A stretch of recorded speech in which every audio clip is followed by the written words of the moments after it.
लोग पूछते हैं कि भैया मैं गिव अप करूं ना करूं, कब गिव अप करूं या कब कोशिश करते रहूं।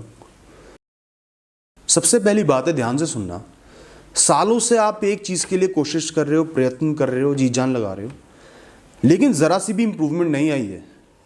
आप कॉम्पिटिटिव एग्ज़ाम के लिए प्रिपेयर कर रहे हो, कुछ साल लगा दिए हैं, लेकिन उसकी प्रिलिमिनरी स्टेज भी पार नहीं कर पा रहे हो। ज़रा सी भी इंप्रूवमेंट नहीं है, चाहे आपने कोशिश की है नहीं की है। अगर कुछ साल के बाद भी ज़ीरो इंप्रूवमेंट है, मतलब वो चीज़ आपके लिए नहीं बनी। ऐसा नहीं कि 100% ऐसा ही हो, कुछ लोग क्लियर कर जाते हैं उसके बाद भी, पर ज़्यादातर लोगों के लिए बात है सालों की कोशिश के बाद भी आप कुछ करीब नहीं आ पा रहे, मतलब वो गोल शायद आपके लिए नहीं बना है। और टाइम लगाने से अच्छा है इंट्रोस्पेक्ट करके अब देखो कि आप क्या बेस्ट चीज़ कर सकते हो, नेक्स्ट बेस्ट ऑल्टरनेटिव क्या है, उसको पकड़ लो। क्योंकि जहाँ 3 साल 4 साल लगा के भी आप 0 से 10 पे भी नहीं आ पाए, 100 को तो छोड़ ही दो, तो वहाँ अगले 2-3 साल में आप कैसे आगे बढ़ोगे। यही आती है दूसरी बात।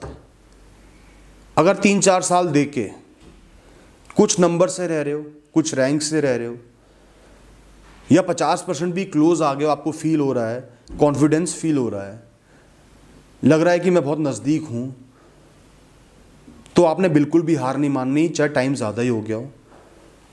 उम्मीद की आखिरी किरण तक कोशिश करते रहना है, इम्प्रूव करते रहना है, और ज़्यादातर लोगों को सक्सेस मिल जाएगी, किसी न किसी तरीके से मिल जाएगी। ये फ़र्क बहुत ही महत्वपूर्ण है, इसको समझने की बहुत ज़रूरत है। अपने आप को इवैल्यूएट करो, सबसे पहले कुछ साल लगाओ, फिर इवैल्यूएट करो, फिर फैसला लो। दोस्तों अगली बात है, जब आपके 2 टाइम की रोटी भी सलामत नहीं है, गारंटीड नहीं है, आपको पता है आपका घर अब चल नहीं सकता, भूखे मरने की नौबत आ गई है, मेडिकल फैसिलिटीज़ अफोर्ड नहीं कर सकते, बिजली पानी अफोर्ड नहीं कर सकते, माँ बाप भी अफोर्ड नहीं कर पा रहे, या हस्बैंड या वाइफ भी अफोर्ड नहीं कर पा रहे। वो समय ऐसा है जब आपकी किस्मत या भगवान आपको आदेश दे रहे हैं कि अभी के लिए इस गोल को त्याग के प्रैक्टिकलिटी पे फोकस कर लो, क्योंकि भूखे पेट आप वैसे भी कुछ नहीं कर पाओगे, परेशानियां निरंतर बढ़ेंगी, गोल भी अचीव नहीं हो पाएगा। उस समय आपको खुश होके, इसको भगवान का फैसला समझ के, किस्मत का फैसला समझ के आगे बढ़ना है, अपना घर चलाना है, गुजारा चलाना है। उसके बाद पॉसिबल हो, अगर आप सेट हो जाओ कुछ सालों में, तो गोल को दोबारा पकड़ सकते हो। नहीं भी पकड़ पा रहे तो कोई बात नहीं, जीवन को ऐसे ही जियो।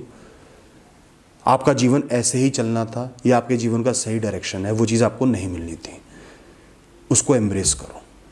और अगर आप एक चीज़ के लिए बहुत ज़्यादा पैशनेट हो, बहुत ज़्यादा पागल हो, लेकिन मिनिमम अवेलेबल है, मिनिमम फैसिलिटीज़ आपके पास अवेलेबल है, रोटी पानी चलता रहेगा, लग्जरीज नहीं मिल पाएंगी, एसी नहीं मिलेगा, पंखा चलता रहेगा, 2 वक्त की रोटी चलती रहेगी, तो कोशिश करते रहो, बिल्कुल हार नहीं माननी।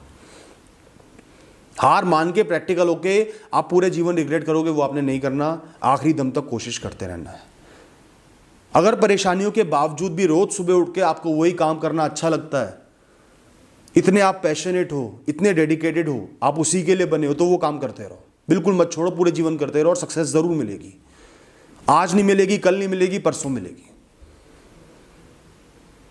इतना डेडिकेशन, इतना पैशन है, मीन्स कम है, खत्म नहीं है, रिसोर्सेज हैं थोड़ी बहुत, या उसी पैशन से थोड़ा बहुत मिनिमम भी कमा पा रहे हो, गुजारा कर पा रहे हो, तो करते रहो। दोस्तों कई बार क्या होता है, मैंने भी फेस किया, आपने भी फेस किया होगा, हम एक गोल बनाते हैं, उसके लिए कोशिश करते हैं, सच्चे मन से, पूरी मेहनत से, डेडिकेशन से कोशिश करते हैं, प्रयत्न करते हैं, लेकिन बार बार अड़चनें आती हैं।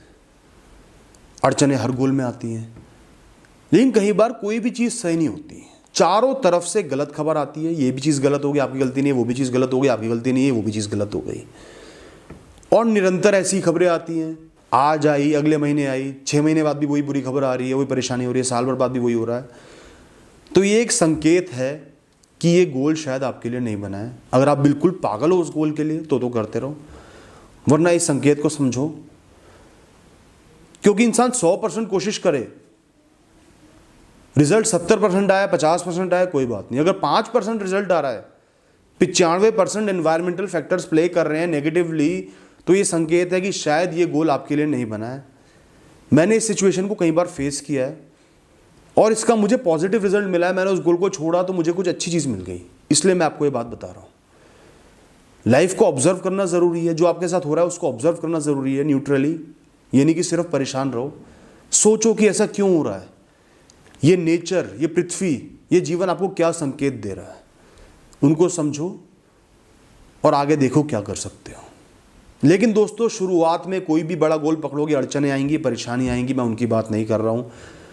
बड़े गोल में अड़चने आएंगी, वरना हर इंसान उसको अचीव कर लेगा। अड़चनों को पार करना है, चैलेंज की तरह लेना है, जीत हासिल करनी है। इन दोनों चीज़ों में फ़र्क है, उसको समझो। दोस्तों, क्या होता है जब भी आप कोई बहुत बड़ा, थोड़ा सा इम्प्रैक्टिकल गोल पकड़ते हो, कोई बहुत बड़ा सपना देखते हो, जायज़ सी बात है वो इम्प्रैक्टिकल होगा, रिस्क ज़्यादा होगा। लोग आपको डिस्करेज करेंगे, सच्चाई का आईना दिखाएंगे, कहेंगे कि तुम ये नहीं कर सकते, बर्बाद हो जाओगे। उन बातों को नहीं सुनना। दोस्तों, वो सही कह रहे हैं, मैं ये नहीं कह रहा वो गलत कह रहे हैं, लेकिन जब आपने गोल ही बड़ा पकड़ा है, थोड़ा सा इम्प्रैक्टिकल पकड़ा है, तो आसानी थोड़ी होगी, परेशानी तो आएगी ही ना, रिस्क तो होगा ही ना। या तो पकड़ो मत, पकड़ लिया ऐसा गोल तो लोगों की सुनो मत, सिर्फ अपने मन की सुनो और प्रयत्न करो, मेहनत करो, कुछ साल उस गोल को दो। लोगों की सलाह तब सुननी चाहिए जहाँ पैशन ना हो, सिर्फ ऑप्शंस हो, तो भी लिमिटेड तरीके से सुननी चाहिए। कुछ 2-4 एक्सपीरियंस इंसान की एडवाइस ले लो, बस उसके बेसिस पे एक ऑप्शन को चूज करो, इतना सही रहता है। इसके अलावा दोस्तों, अगर आप थक गए हो, चैलेंजेस से, परेशानियों से परेशान हो गए हो, रास्ता लंबा है, बीच में फंस गए हो, तो अपने गोल को बिल्कुल भी नहीं त्यागना। यही तो टेस्ट है।